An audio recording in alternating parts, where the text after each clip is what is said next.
Before we start, what's your favourite exercise to do outdoors or at a calisthenics park? Comment below now.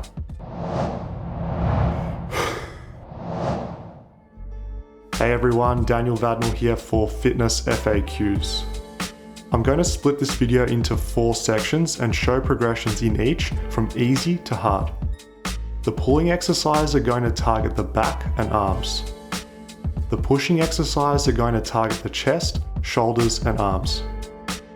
The ab exercises are going to target the core muscles of the midsection as well as the upper legs.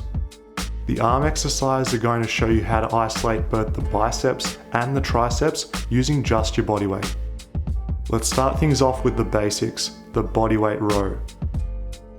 I want you to keep the body in a plank and you should stay tight through the legs, hips and also the stomach.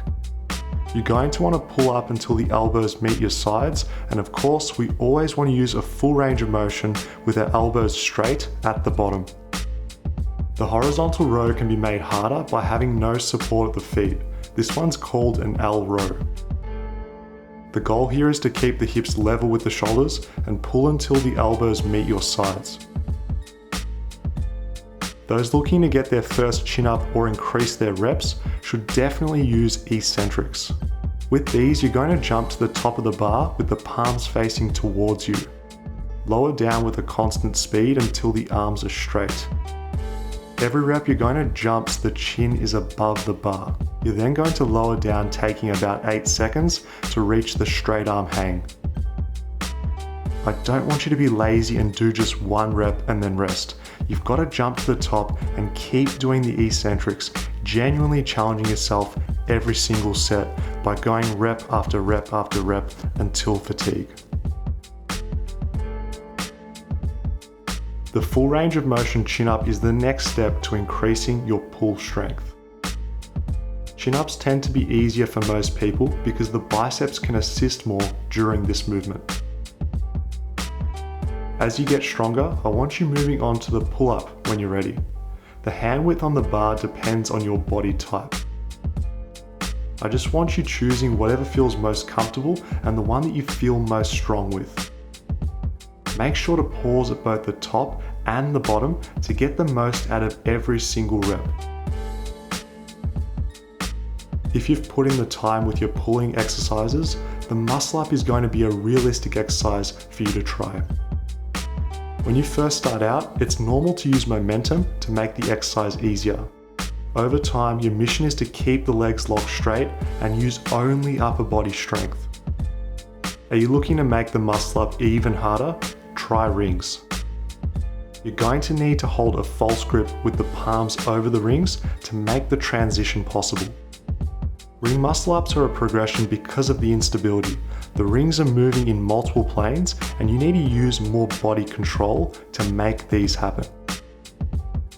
When you train at the park, use a similar speed and range of motion that I'm using so you can get the best possible results.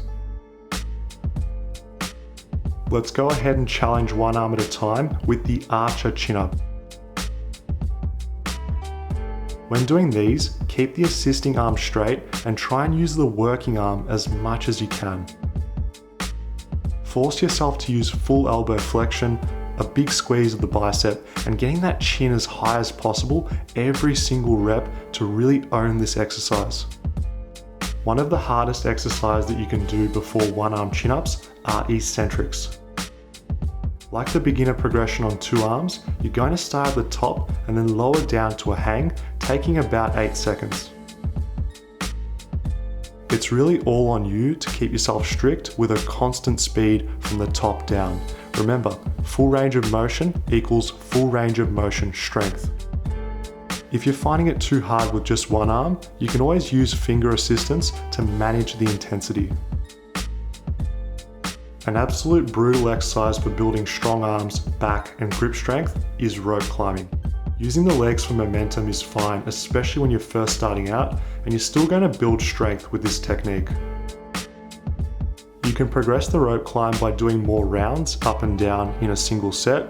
You can try and pull further with each rep, or you can use the legs less and less for momentum.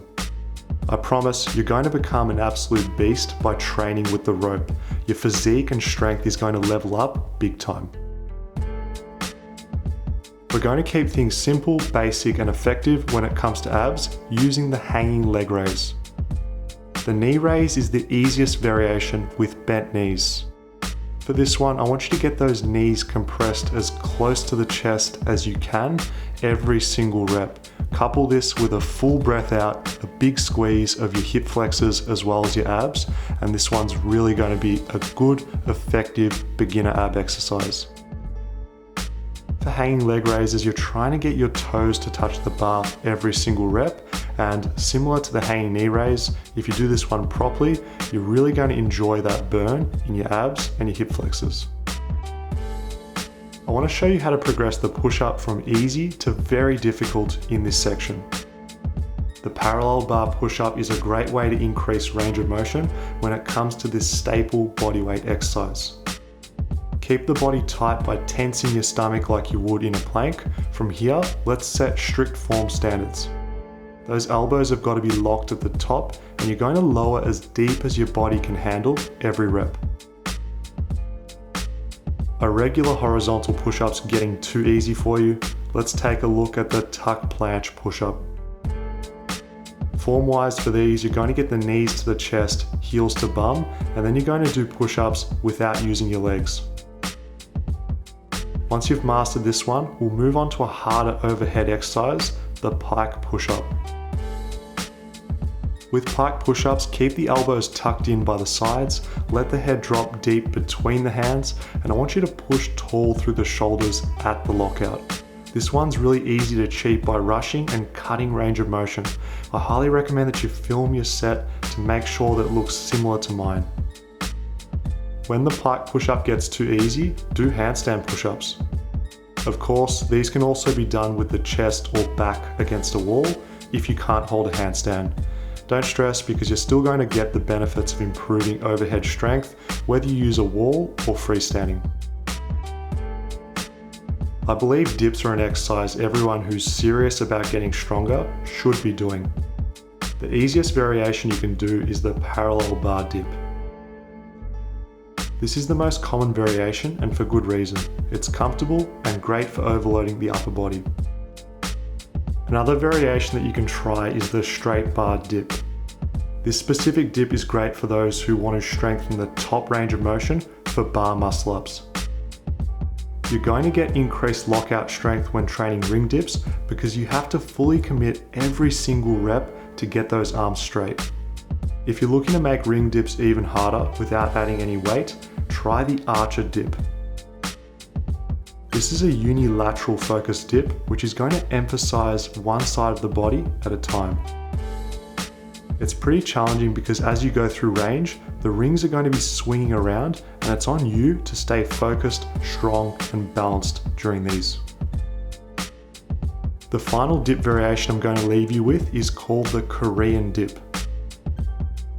During your set, you're going to find it helpful to keep the hips close to the bar as well as arching the back because this is going to help with your balance by bringing your center of mass closer towards the bar. These dips are a fun variation because you're going to be improving shoulder mobility while you get stronger and also build muscle. I'm going to finish off this video by showing you how to grow bigger arms by body weight with just a straight bar. To hit the biceps, take a chin up grip on the bar and we're going to curl using our body weight for resistance. To properly do bodyweight bicep curls, you're going to lift the elbows to shoulder height as you flex or bend the arms. We want to get a full stretch and squeeze in the biceps. Just make sure that you're copying my form and your bis are going to be forced to grow. Tricep extensions are awesome when it comes to growing bigger triceps. You're really going to fall in love with how these feel and the results that you're going to get by doing them. For proper form, get the head between the hands at the bottom, tuck the elbows, and squeeze the arms hard every single rep at the lockout. The closer you have your hands fixed relative to the ground, the harder this one's going to get. Thanks for watching everyone. Click the subscribe button and turn on bell notifications if you're new here to Fitness FAQs so you never miss one of my new videos. Before you leave, if you're looking for bodyweight workouts you can do anywhere, anytime, without needing weights or equipment, download my programs at fitnessfaqs.com.